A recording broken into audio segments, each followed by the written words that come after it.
वनचरी वनचरी तुकाराम महाराज म्हणतात की झाडं जी आहे ती आपली सगळी सोयरी आहे आणि म्हणून या जेवढे आपण झाडं लावू तेवढा पाऊस पडण्यास मदत होते. आज आपण पाहतोच आहे की ही धरणी मातेची काय अवस्था झाली आहे. ग्लोबल वॉर्मिंग जे आहे पूर्णपणे बदललेलं आहे. प्रदूषणाची संख्या वाढली आहे. म्हणून प्रत्येकाने आपल्या घरामध्ये रिकाम्या ओपन पेसच्या ठिकाणी झाडं लावली पाहिजे. आज डॉक्टर मुकुंदराव पवार शैक्षणिक संकुलामध्ये वृक्षरोपणाचा कार्यक्रमाचं आयोजन केलेलं आहे. आपण बघताय या ठिकाणी ही बकुळ्याची झाड आहे आणि आजूबाजूने बघताय जेवढा परिसर हिरवा कंच राहील तेवढी शांती आणि समृद्धी राहते.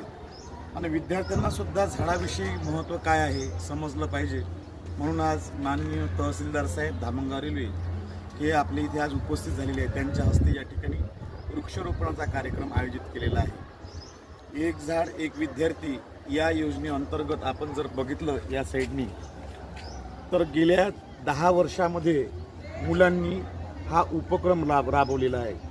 संकुलामध्ये कमीत कमी 2000 झाडं आजच्या स्थितीमध्ये लावले गेलेली आहेत आणि दरवर्षी 100-200 झाडं दरवर्षी लावली जातात. याच्यामागचं कारण आहे की परिसर हा सुंदर दिसला पाहिजे. सुंदरासोबत जे पक्षी आहे आजकाल पक्ष्यांची संख्या कमी झालेली आहे. त्या पक्ष्यांना सुद्धा कुठंतरी विश्राम करायसाठी आराम करायसाठी जागा मिळते आणि परिसरसुद्धा सुंदर दिसतो.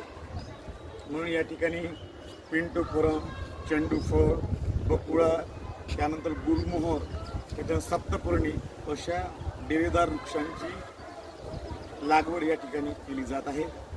कारण एक विद्यार्थी एक झाड जर लावलं तर ही धरणी माता पुन्हा सुजलाम सुफलाम होईल.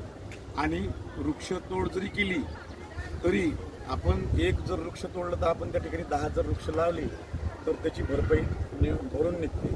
आणि म्हणून या वृक्षारोपणाच्या माध्यमातून या ठिकाणी आज सर्व विद्यार्थी पवार एक्सलन्स स्कूल आणि पवार पब्लिक स्कूल हे सगळे विद्यार्थी एकत्रित आलेले आहेत. थोड्याच वेळामध्ये या ठिकाणी तहसीलदार साहेब यांच्या हस्ते